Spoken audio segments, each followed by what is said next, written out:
부활절을 지나고 우리의 삶이 부활하시는 분들이 있습니다. 오늘 새벽에도 부활절을 지나고 새벽 기도를 부활하신 분들이 계셔서 너무 감사하고, 또 수요 예배를 부활하신 분도 계셔서 너무 감사합니다. 부활을 산다는 것이 우리에게 굉장히 중요합니다. 신앙인은 부활을 사는 겁니다. 근데 실제로 부활을 하신 분은 예수님 뿐이 없어요. 그렇죠? 근데 우리는 그 예수님을 따라 부활을 사는 거예요. 부활을 산다는 것이 뭔가, 오늘 부활절의 부활의 말씀을 통하여 부활을 산다는 것, 어떻게 하면 우리는 부활을 살 수 있을까 한번 말씀을 통해 나누고자 하는데요.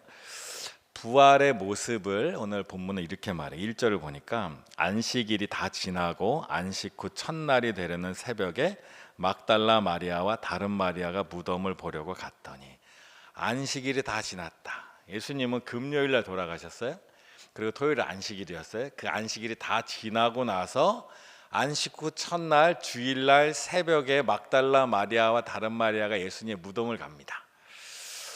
안식일을 지나고 나서 갔어요. 유대인들은 이날 안식일 날 유대인들은 안식일을 보내는데, 예수님의 제자들과 이 막달라 마리아는 안식일을 어떻게 보냈을까 한번 상상해 봅니다. 보통 유대인들은 안식일을 어떻게 보내느냐? 안식일을 보낼 때 안식일 전날 금요일 날부터 안식일을 준비합니다.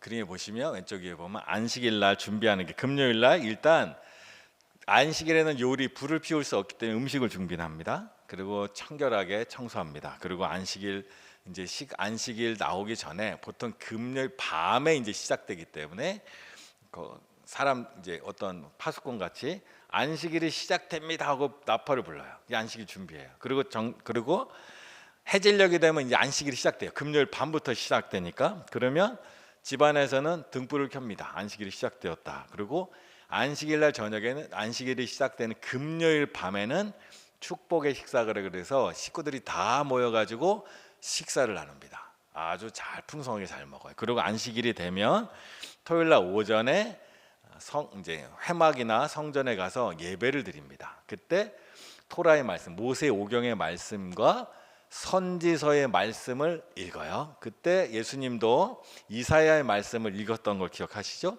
그러고 나서 그곳에서 교제의 식사를 합니다. 나눔의 식사를 해요. 그러고 나서 안식일에는 39가지 행해서는 안 되는 일들이 있어요. 이동 제한, 1km 이상 걸어가면 안 돼요. 그리고 치료 행위도 안 돼요. 생명이 위급하지 않은 이상 치료도 하면 안 돼요. 그 예수님이 그 치료해 준 것 때문에 문제가 됐던 게 그거예요. 그리고 채집, 추수도 하면 안 돼요. 안식일날 그걸 하면 안 돼요. 이렇게 안식일을 보내야 돼요. 그게 안식일이에요. 근데 이 예수님이 돌아가신 안식일날 이 마리아와 이 제자들의 마음은 어땠어요? 이 안식일을 똑같이 지켰겠죠? 그걸 지키면서 마음이 어땠을까? 근데 이 안식일을 하나님께서 주시고, 안식일이 이 이스라엘 사람들에게 주는 의미는, 크게 보면 하나는 영적인 재충전이에요. 모든 일을 멈추면서 하나님을 생각하면 영적인 재충전이에요. 그리고 이 안식일 날 하나님이 일주일간 나에게 주신 은혜를 생각하면서 동시에 이 안식일 날 일을 멈추며 하나님이 주실 미래의 소망을 또 생각하는 게 안식. 우리도 그렇잖아요. 주일날 예수님이 오시는 것을 기대하고 있잖아요. 그런 점에서 본다면, 잘 생각해 보면 이 예수님이 돌아가신 안식일은 영적인 재충전과 미래의 소망을 갖는 안식일 중에는 이제까지 있던 안식일 중에 최고의 안식일이에요. 그렇죠? 영적인 재충전. 예수님이 내일 부활하시잖아요. 하나님과 예수님에게는 이제까지 있던 안식일 중에 최고의 안식일이에요. 안식일은 이날을 위해 있던 안식이래요. 왜냐하면 영적인 재충전을 통하여 예수님이 내일 부활하셔요. 그리고 하나님께서 이제까지 소망으로 약속해 주셨던 메시아 그리스도가 내일 부활하시는 거예요. 하나님에게는, 예수님에게는 최고의 안식이래요. 그런데 제자들에게는 어땠을까요? 제자들에게는 최악의 안식이래요. 그게 바로 예수님의 부활 사건에 일어난 일 중에 하나예요. 이 점을 잘 알아야 돼요. 이게 바로 부활을 사는 비결이에요. 우리는 하나님이 우리에게 주신 안식을 최고로 나쁜 날로 인식할 가능성이 굉장히 높아요. 지금도 마찬가지죠. 안식일이 하나님께서 예수님을 안식일을 지나면서 안식 후 첫날 부활하신 것, 그것이 부활을 사는 의미인데, 안식일의 의미는 바로 우리가 영적으로 새로 태어나기 위한 과정인 때가 참 많다는 거예요. 그래서 부활을 살기 위해서는 안식일을 거쳐야 되는데, 이 안식일은 우리에게는 죽음과 같은 날이 될 때가 있다는 거예요. 지나고 나면 최고의 안식이라는 게 그냥 일을 안 한다, 휴일이다 개념이 아니에요. 영적인 재충전의 시간이에요. 그냥 우리가 이 영적인 재충전을 생각하지 않으면 우리도 주일날 예배를 드리면 안 되죠. 집에 있어야죠. 그냥 뭐하러 와, 힘들게. 육체가 힘들잖아요. 근데 예배를 통하여 우리의 영적인 재충전을 얻고, 예배를 통해 하나님을 만나면서 소망으로 나가는 거예요. 그래서 신앙은 이 부활의 패턴을 알아야 돼요. 부활의 패턴대로 살아야 돼요. 그래서 이 영적인 안식일, 가장 최고의 안식일이 지나고 나서 부활이 일어납니다. 5절과 6절 보면 이래요. 천사가 여자들에게 말하여 이르되 너희는 무서워하지 말라. 십자가에 못 박히신 예수를 너희가 찾는 줄을 내가 아노라. 그가 여기 계시지 않고 그가 말씀하신 대로 살아나셨느니라. 와서 그가 누우셨던 것을 보라. 안식일, 죽음의 안식일, 최고의 안식일이 지나면 부활이 일어납니다. 부활이 일어나는 경험을 하면 사람들이 어떻게 되느냐? 8절입니다. 그 여자들이 무서움과 큰 기쁨으로 빨리 무덤을 떠나 제자들에게 알리려고 다름질했어요. 무서움과 큰 기쁨을 얻었어요. 자신들이 이제 최고의 안식일인지 모르고 최악의 안식일인 줄 알았던 이들이 큰 기쁨을 얻었어요. 영적으로 이게 진짜 회복된 거예요. 그리고 나서 또 어떤 일이 일어나냐? 10절은 이렇게 말해요. 7절에도 있지만 이에 예수께서 이르시되 무서워하지 말라. 가서 내 형제들에게 갈릴리로 가라 하라. 거기서 나를 보리라 하시니라. 갈릴리로 가는 이유는 갈릴리에서 예수님께서 제자들에게 뭘 주냐? 사명을 주잖아요. 디베라 바닷가에서 예수님이 베드로에게 내 양을 치라, 내 양을 먹이라 사명을 주잖아요. 즉 부활의 패턴은 이렇게 흘러갑니다. 무덤과 같은 죽음이 있어요. 그 다음에 부활이 일어나요. 그 다음엔 회복과 사명이 있어요. 이게 바로 부활의 패턴이에요. 이 부활의 패턴이 우리를 신앙생활하게 하는 거예요. 근데 대부분의 사람들은 이 패턴으로 안 가요.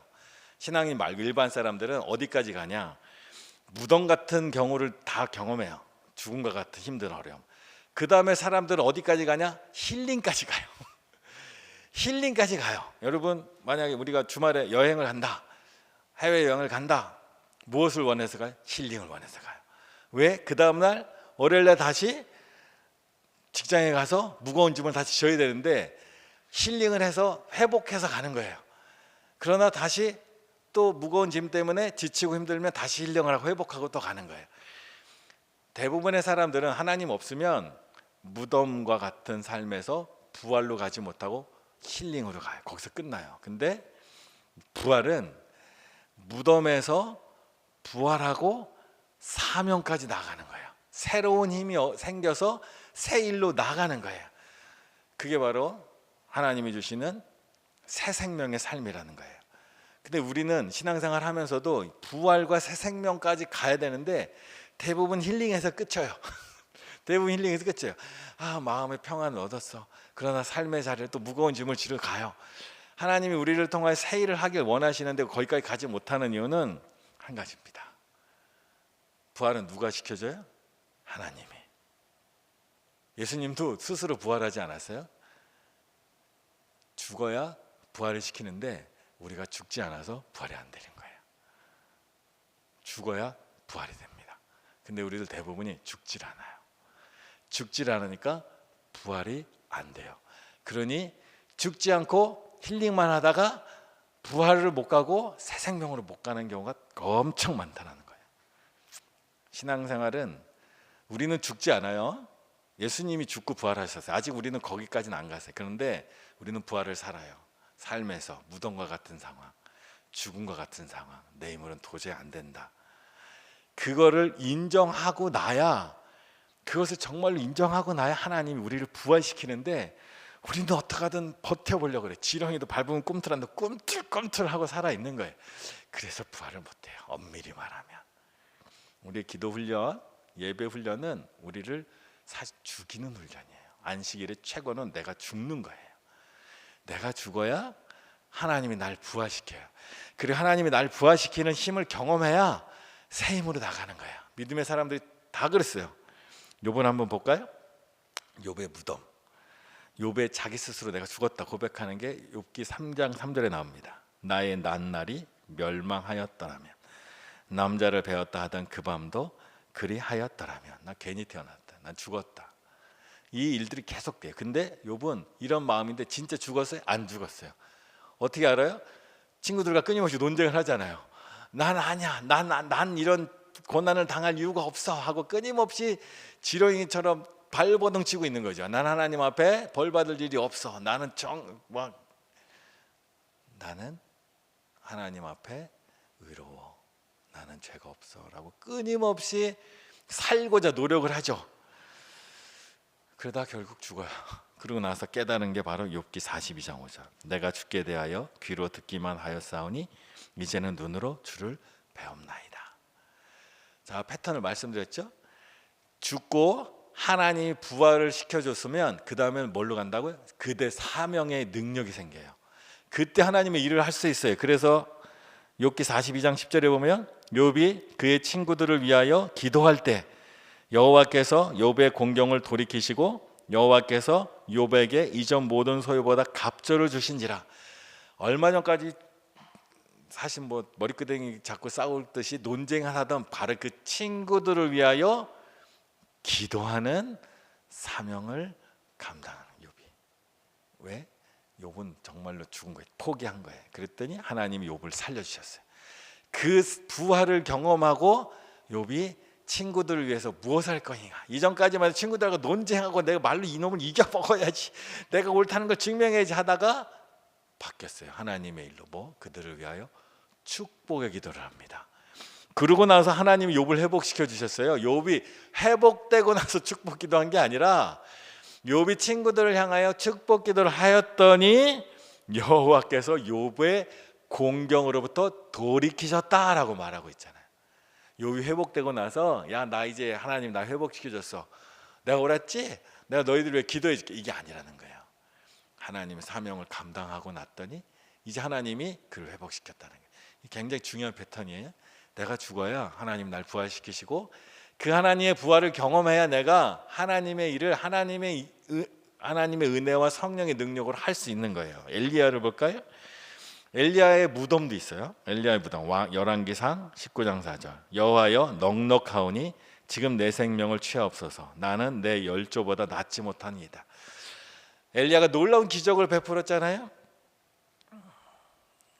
850명의 이방 선지자와 싸워서 이겼잖아요. 이기고 났는데 이세벨이 자기를 죽이겠다고 덤비니까 이제 지명수배를 내리니까 절망한 거예요. 세상이 바뀔 줄 알았어요. 하늘에서 불이 내리고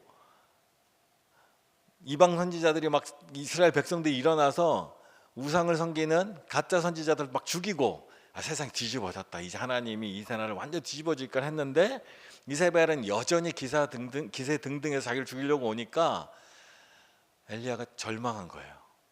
엘리야가 죽은 거죠. 절망. 더 이상 난 아무것도 할 게 없다. 이제 지렁이 밟으면 꿈틀하는 지렁이처럼 꿈틀거릴 힘도 없는 거예요. 그러니까 하나님 나를 죽여주세요.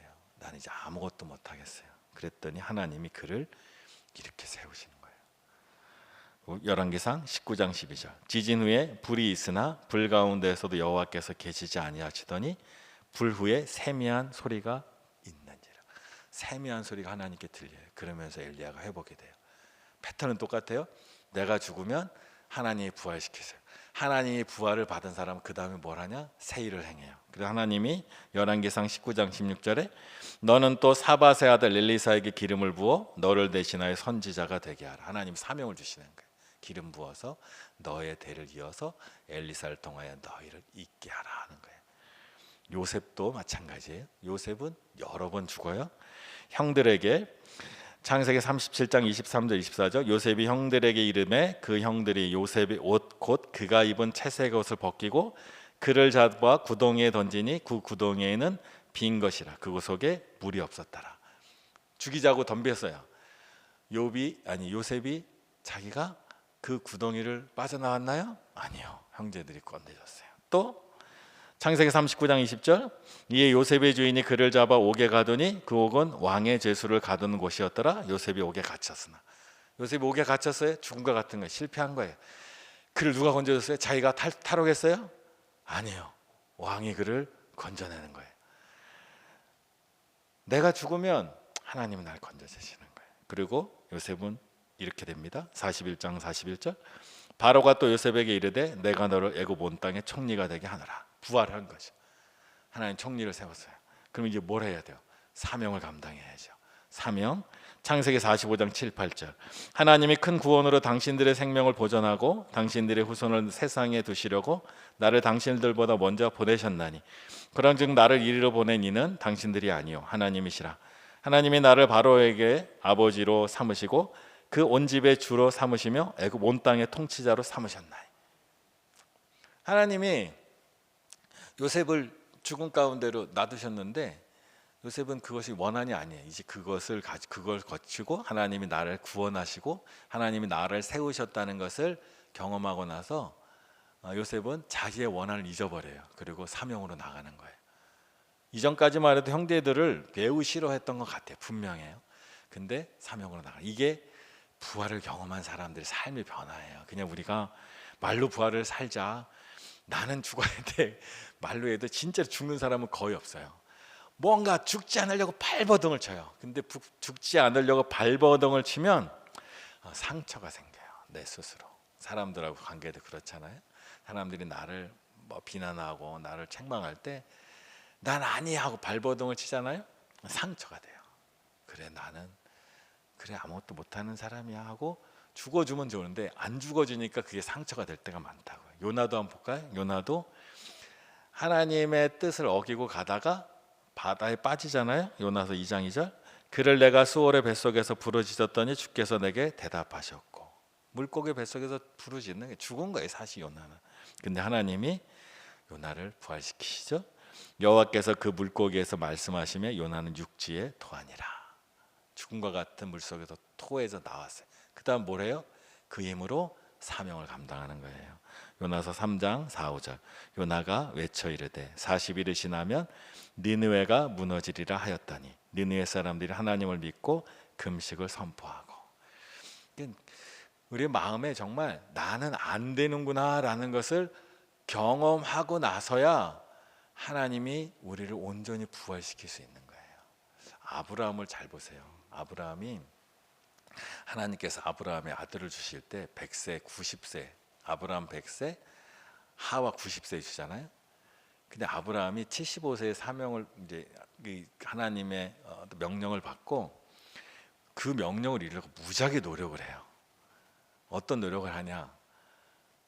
자기 아들이 안 생기니까 종이 이제 조카를 후계자로 삼으려고 노력을 해요. 그것도 안 되니까 나중에 첩을 들여서 아들을 낳잖아, 이스마엘이라고. 무지하게 하나님의 뜻을 이루려고 노력을 많이 한 거예요. 근데 이것도 저것도 안 되니까 포기를 했어요. 그래서 하나님께서 천사가 나타나서 아브라함에게 너에게 아들을 주겠다 했더니 아브라함이 웃었어요, 먼저. 그리고 그 다음에 사라에게도 아들을 낳는다 말하지 사라도 웃었어요. 그 얘기는 이거 틀렸어요. 우린 틀렸어요. 난 죽었어요. 이제 못 나요. 하나님이 그제서야 아들을 주셨다는 거예요.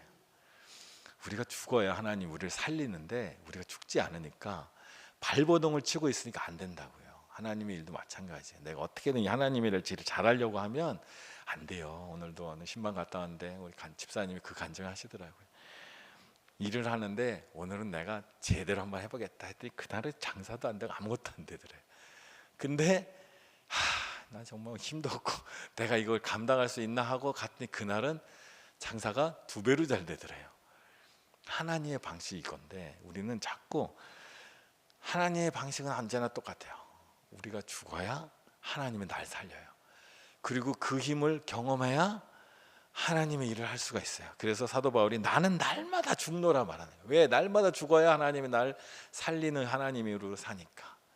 근데 우리는 내가 안 죽으면 우리가 할 수 있는 최대는 힐링은 할 수 있어요. 힐링을 하면 또 몇 걸음 갈 힘이 생겨요. 근데 내가 정말로 죽잖아요. 하나님이 날 살리시잖아요. 그러면 우리는 하나님의 일을 할 만한 엄청난 힘이 생기는, 큰 기쁨으로 그 일을 감당할 수 있다는 거예요. 그래서 우리가 죽는다는 게 얼마나 죽음의 신비가 바로 여기 있어요. 그래서 예수님도 하나라의 미리에 떨어져 땅에 썩어 죽어야 50배를 맞는다 그러잖아요. 근데 이게 쉽지 않다고요. 하나님이 강제로 우리를 죽음 가운데로. 그러나 그 죽음을 제대로, 안식일을 제대로 보내면 하나님이 우리에게 놀라운 부활을 주신다는 거예요. 그러니 우리가 하나님 앞에서 나는 안 된다 생각한 하나님 앞에서, 근데 우리가 죽을 용기가 별로 없어요. 사실은 자주 또 마음도 그렇지 못해. 그래서 참 어려운데 다들 느끼시잖아요. 경험해 보셨잖아요. 내가 안 된다 할 때 되고 할 수 있을 것 같아 안 됐던 것이 얼마나 많아요. 하나님 신비가 거기 있다는 거예요. 하나님은 그 힘을 얻으라는 거예요. 그러면 우리의 삶이 놀라운 하나님의 은혜와 플러스 우리의 삶이, 우리가 갖고 있던 마음의 상처나 이 스트레스 이런 게 상당히 많이 없어진다고요. 그래서 담백하게 살 수 있는 거예요. 오늘 요즘 우리가 주일날 사도행전을 보지만 바울의 인생을 보면 얼마나 기가 막히지. 저렇게 어떻게 살까? 저렇게 사람들한테 비난받고, 심지어 우리 에베소에서는 수만 명이 경기장에 모여가지고 사도 바울 결국 죽이란 얘기잖아요. 그게 2만 명이 나한테 우리가 SNS를 하지만 댓글이 하면 10,000개가 달리면서 너 죽어라 그러면 견딜 수 있는 사람이 얼마나 되겠어요. 근데 그 사도 바울은 이미 자기가 죽어 있는 거예요. 그러니 하나님의 부활의 능력으로만 살아가니까 이 땅에 무서운 게 없는 거예요. 겁날 게 없는 거예요. 그를 상처 줄 수 있는 게 아무것도. 그래서 매일매일 새 힘으로 새 일을 해나간다는 거예요. 결국 하나님은 우리를 부활시키고 싶으세요. 근데 우리가 죽질 않으니까 부활을 시킬 수가 없는 거예요. 죽어야 부활을 시키는데 죽질 않으니 부활이 안 되는 거예요. 그래서 우리는 겨우 힐링하면서 나 잘 살고 있다 착각하고 살고 있는 게 많다고. 저도 그럴 때가 참 많아요. 저도 자존심이 상하고 그러면 마음의 상처 때문에 힘들더라고. 근데 내가 죽으면 하나님이 은혜를 주셔요. 그래서 자주 죽음의 고백을 합니다. 그래서 혼자 있을 때 여러분, 아유 나 정말 살기 힘들다고 눈물도 찔찔 흘리시고 못해 먹겠다 하고 그냥 보기도 하시고, 그 하나님을 그때 만나고 붙드는 거예요. 엘리야처럼, 때로는 요나처럼, 또 우리 아브라함처럼. 이건 도저히 안 되는 거야. 근데 그때 하나님을 붙드는 거예요. 베드로가 큰 파도를 보고 물에 빠졌을 때 예수님이 그의 손을 잡아주셨던 거죠. 그게 부활의 능력을 경험하는 거예요. 절대 잘못된 것이 아니라는 거예요. 하나님은 우리가 죽을 때 우리를 살려주시는 거예요. 그래서 우리가 부활을 산다는 것은 내가 죽는다는 거예요. 내가 살아있어서 하나님은 우리를 부활시킬 수 없다는 것을 잘 생각하고 우리의 삶에 그 부활의 능력을, 이 놀라운 은총을 잘 경험하고 부활을 사는 우리 모두 되기를 간절히 축원합니다.